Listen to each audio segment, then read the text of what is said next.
បងប្អូនអាគ្នានេះគឺជាក្របពេជ្រដែលកម្ររកបានណាបងប្អូនអាចមើលជាក់ស្ដែងបាននេះគឺគាត់អង្គុយកាច់បាយសីម្នាក់ឯងហ្មងរឿងបាយសីរឿងរៀបចំទេវតាអីគឺຕົកចិត្តលើបងអូនខ្ញុំទៅ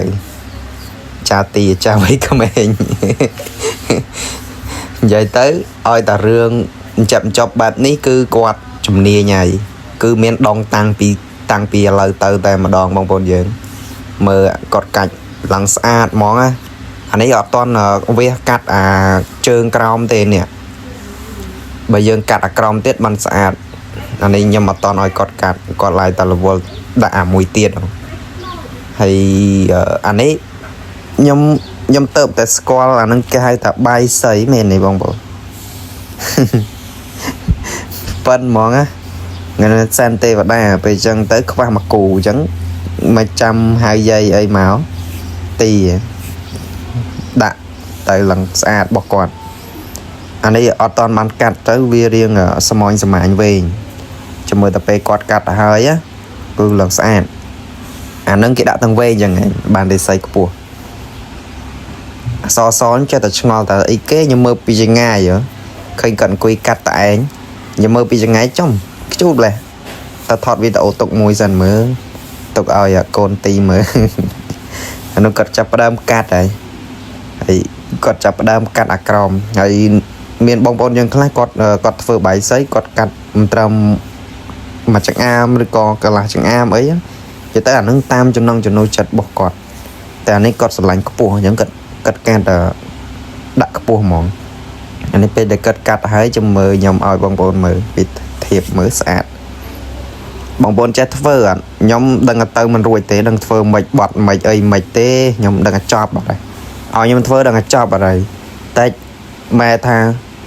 កាច់បីសិនខ្ញុំដឹងតែត្រូវយាយបាត់ហើយវត្តចេះតែនេះនៅនេះមិនចាំត្រូវណាទេ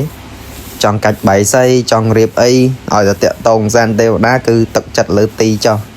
មើលអានេះគេកាត់ហើយពេលកាត់ហើយឃើញអត់ដឹងភ្លឹងហើយអាកន្លែងស្រួចហ្នឹងបើសិនឲ្យខ្ញុំធ្វើ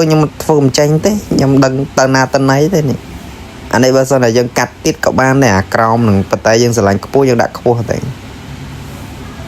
រឿងបាយសីរឿងអីហ្នឹងຕົកចិត្តលើប្អូនទីចោះនេះគេត្រូវការតែ2ទេត្រូវការតែមួយគូនឹងទេយើងយកទៅដាក់បន្តទៀតរឿងស្លឹកចេកអីគាត់កាត់ខ្លួនគាត់ធ្វើតែខ្លួនគាត់ឆ្នៃនិយាយទៅគឺគាត់ដងតាំងពីឥឡូវតែម្ដងហើយចាំមើលបងប្អូនចាំមើលវីដេអូបន្តទៀតទៅគឺ